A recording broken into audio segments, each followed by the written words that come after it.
Pão e circo de hoje, futebol e fake news. Mais ou menos. Não é bem assim. Primeiro são dois departamentos completamente diferentes. O fake news é outro conceito. Aliás, as notícias falsas sempre ocorreram, sempre foram criadas. Atualmente, há uns 20 anos para trás, isso foi um pouco melhorado, apesar de sempre houve imprensa ligada aos poderes instituídos. Neste momento, basicamente, nós não temos notícias, o que nós temos é propaganda, sobretudo cá em Portugal. Temos propaganda, há uma agenda, algo, há várias coisas que se pretende que as pessoas façam e para elas fazerem, elas têm de pensar de determinada forma. Para pensar em determinada forma, é interessante criar notícias que as faça concluir que a melhor forma de pensar é esta. E a partir do momento em que elas pensam que a melhor forma de pensar é esta, elas vão tomar as decisões e as atitudes que se quer que tomem, ok? E isso não tem nada a ver com o pão e circo. O pão e circo é um conceito completamente diferente.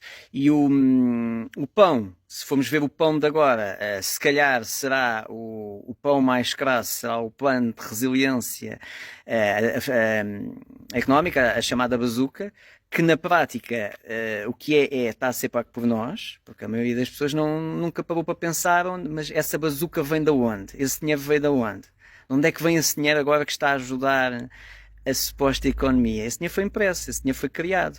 Se tu ouvires o meu podcast há 2 ou 3 anos, o Liberdade a 2, há 2 ou 3 anos que eu indicava que os Estados Unidos estão falidos, o que eles fazem é imprimir dinheiro, que a história da inflação a 1% que tem acontecido nos últimos 10 anos é mentira, e eu dou-te exemplos de que essa inflação a 1% não existe. É mentira, porque a inflação, aquilo que se diz da inflação tem a ver com o pacote, o cesto de compras em que eles usam para calcular a inflação, que é o cesto que lhes interessa, porque se há 10 anos para cá o povo percebesse que estava com uma inflação de cerca de 5%, pediria aumentos de 5%, e como não há dinheiro para pagar aumentos de 5%, então a inflação oficial estava nos 1%, meio por cento, coisas assim. Que é mentira, é uma questão de ouvires o podcast e vais ver lá vários exemplos.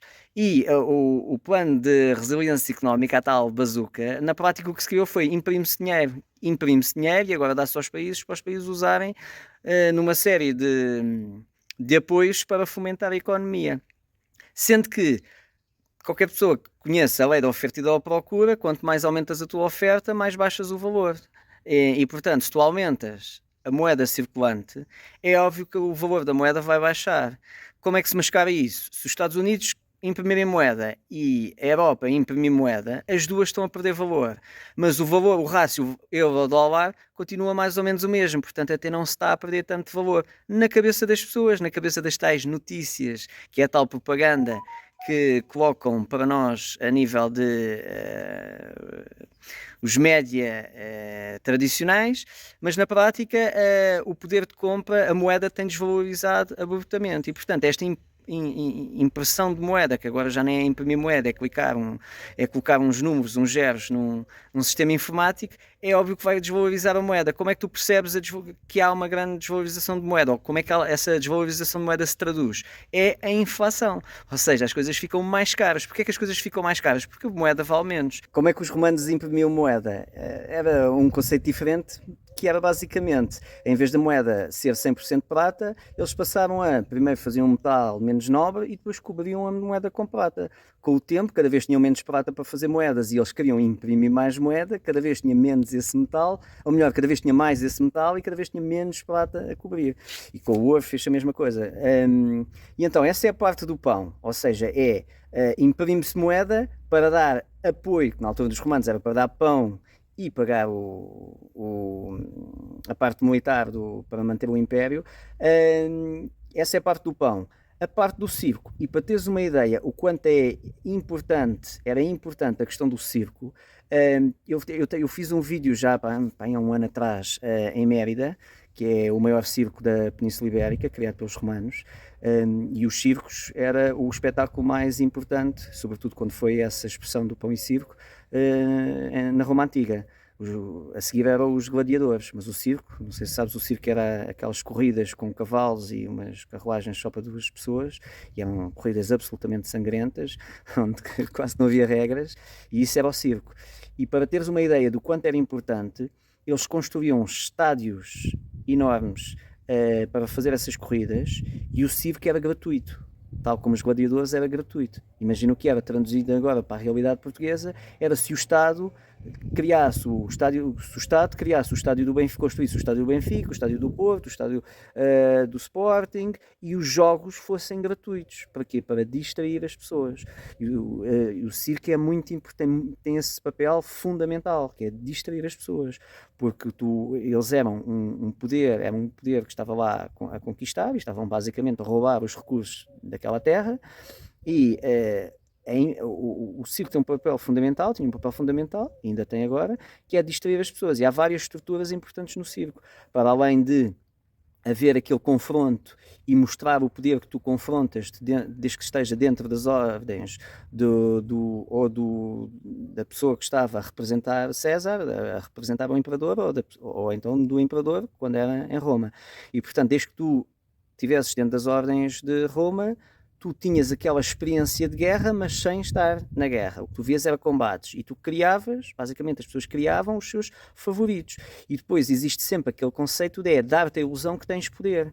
Por isso é que quando tu vês aqueles filmes do Gladiador, ou as séries que tenham a ver com gladiadores, e isso, há aquele conceito de, mediante o que o povo grita, o imperador ou a pessoa que representa o imperador, ele pode pôr o polegar para cima ou o polegar para baixo, do género, tendo em conta aquilo que o povo escolhe. A pessoa pode morrer ou pode viver, pode ser libertada ou pode ser morta, ou pode ser executada. E então, essa sensação que a pessoa tem, que tem poder, ou seja, todos os meses, todos os 15 dias, todas as semanas, tem a sensação de pertencer a algo que ganha, e tem a sensação de poder dizer mata aquela pessoa ou liberta aquela pessoa, dá a ilusão mental que a pessoa tem poder.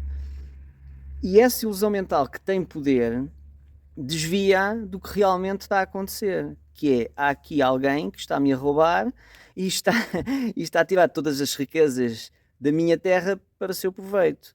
E a forma de resolver isso era eu rebelar-me, mas eu rebelar-me punha em causa a minha vida. E eu tenho uma série de ganhos mentais quando eu vou para um circo, quando eu crio um preferido meu e ele tem de ganhar, quando eu venero um atleta e ele tem de ganhar, e quando me dão a oportunidade de eu poder escolher se ele vive ou se ele morre.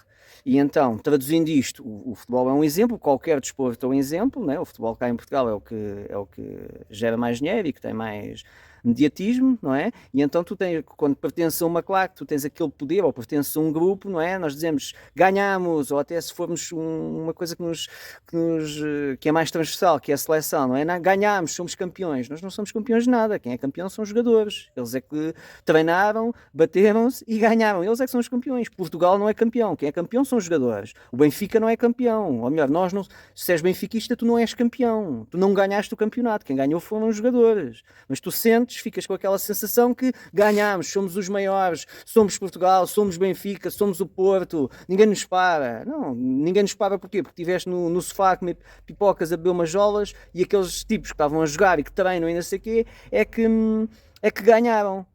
Nós não ganhamos nada, nós estamos a ver outras pessoas, assim como os outros viam os gladiadores. Da mesma forma que tens aquela sensação de poder que é, se o teu clube está a jogar mal, tu fazes barulho, seja em manifestações, seja nas redes sociais, onde for, e fazes pressão de forma a que expulsem o treinador. E tu tens aquela ilusão de poder que mandou-se aquele treinador embora. Ou seja, eu que não percebo nada de futebol, mas acho que percebo, porque vejo futebol todos os dias e vejo os comentadores, que também não percebem nada de futebol, acho que percebo, e então eu digo que aquele treinador, eu que ganho, imagina, 1000 € por mês, 2000 € por mês, o que for, acho que aquele treinador que ganha 20.000 € por mês é um imbecil e tem que ser trocado por outro. Então, isto dá-me o quê? Dá-me uma sensação de poder, dá-me uma sensação que eu mudo coisas, que eu faço coisas acontecer. Se depois levarmos aqui a lógica, mas coisas são essas coisas valem o quê na minha vida? Nada. Quais foram as vitórias que eu tive na minha vida se o Benfica ganhar? O que é que realmente mudou na minha vida? Ganhei mais dinheiro, ganhei a mulher que eu quero, ganhei mais saúde, ganhei mais estatuto, o que é que eu ganhei? Não ganhei nada. Mas dá-me aquela sensação que somos campeões. Enquanto eu estiver distraído com isto, somos campeões. E isto não é só no futebol, isto é em todos os desportos e também em vários tipos de programas. Um bom exemplo disso são aqueles programas de talentos, em que o que é que acontece num programa de talento? O que interessa é a estrutura, é aquilo que eu digo noutros vídeos, o que interessa é a estrutura. Depois muda a história, muda o boneco, muda o personagem. O que é que... Tu quando estás a ver programas de talento, o que é? É a mesma estrutura, não é? Há um gladiador que está lá, neste caso está-se a bater contra outros, a cantar ou representar ou o que for, e depois o que é que eles dizem? Ligue para o número tal, ligue, você pode escolher, você pode mudar a vida. Então o que é que eles estão-te a dizer? Tens ali os gladiadores e tu podes dizer se o imperador mete o polegar para cima ou mete o polegar para baixo. Tu tens a possibilidade, tu tens o poder de mudar a vida daquela pessoa, de pôr aquela pessoa livre ou executá-la. Tu tens esse poder. E por isso é que os programas, se tu reparares nas audiências, o que é? É mais? São programas que tu tens a ilusão que tens o poder, porque votas, sendo que no tempo dos romanos eles pagavam, o Império bancava aquilo tudo. Neste tempo, tu é que pagas quando votas, tu é que pagas com o teu tempo quando estás a ver os anúncios de televisão, ou seja, isto agora ainda está mais genial para quem manda nisto tudo. Interessa se tu perdes tempo a ver isto tudo, porque na realidade tu estás a perder tempo, tu estás a ser entretido, por isso é que se chama a indústria do entretenimento. E tu tens a ilusão que tu tens poder porque tu ao votares, mudas a vida daquela pessoa. Tu vais no dia a seguir no teu emprego falar sobre aquela pessoa que não devia ter ganho, foi injusto e blá blá blá blá blá blá. Ou seja, tu estás com a ilusão que tens a possibilidade de decidir sobre a vida de alguém que aparentemente é a pessoa que está ali no estádio. O estádio, neste caso, é na televisão. E então tu tens essa ilusão, a ilusão que tens poder sobre isso. E enquanto tens a ilusão que tens poder sobre isso, não estás a direcionar a energia e o teu foco para o poder, para as coisas que realmente podem mudar para bem ou para mal na tua vida. Até porque se tu utilizares a tua energia e o teu foco para mudares as coisas que podem mudar, para direcionares o teu foco nas coisas que podem mudar a tua vida para o bem, tu tens a possibilidade de te afastar da maioria da sociedade, porque passas a ser um maluquinho, mas tens a possibilidade, se calhar, de, em 2 ou 5 anos, mudar radicalmente o teu estilo de vida e a tua vida, seja a nível financeiro, seja a nível de saúde, seja a nível de relacionamentos, o que for, porque tu simplesmente deixas-te distrair e focas-te naquilo que podes melhorar para bem a tua vida. Mas há o outro lado da moeda, que é extremamente perigoso para o poder, que é, tu podes simplesmente, em vez de te focares em mudar a tua vida para o bem, tu podes te focares em onde é que me estão a roubar. E se tu te focares onde é que me estão a roubar, em vez de andares distraído, tu podes começar a falar com outras pessoas e essas pessoas podem-te começar a dar atenção e podes começar a agregar e podes começar a criar uma revolta. E uma revolta é extremamente perigoso, porque não sei se sabes, mas basta 5% da população que se revoltar. Aliás, a maioria das revoluções, que as pessoas acham que foi a revolução do povo, foi a revolução de 5% da população. Basta 5% da população para haver uma revolução. E, portanto, isso é muito perigoso. Então, como é que se evita isso? Pão e circo. Dá-se apoios, que a pessoa fica com aquela ilusão, o Estado deu-me este apoio, agora está tudo muito mais caro, mas eu tive este apoio. E o que é que as pessoas pedem? Mais apoios. Como é que se vão fazer esses apoios? É imprimir dinheiro e, portanto, ainda vai aumentar a inflação. A outra forma é dar-te o circo, que é desportos, a competição, seja ela desportiva, seja ela a nível de espetáculo. Daí que tu tens, quais são os programas de televisão mais vistos? São os programas de talentos, onde tu decides se aquele talento vai à final ou não, e tens depois os reality shows, que tu decides se aquela pessoa deve ir à final ou não, deve sair da casa ou não, ou seja, tu tens a ilusão que tu tens o poder, e tu tens o poder, mas tens o poder sobre o que, se fores lógico? Sobre nada. Nada que afete realmente a tua vida, mas é muito mais confortável, mas a nível cerebral é muito mais confortável tu lutares por esses poderes, não é? Por essas decisões de salvo o tipo da casa de sair ou não, salvo aquela pessoa, voto naquela pessoa porque aquela pessoa merece, porque tem muito talento. É muito mais confortável isso e ficas com a sensação de poder de não, eu vou fazer uma revolução porque estou a ser roubado há 20 e tal anos. Se fazes uma revolução, arriscas-te a ser preso, a tirarem-te os bens, essas coisas todas. Então, nós, como todos os povos conquistados pelos romanos, vivemos no pão e circo.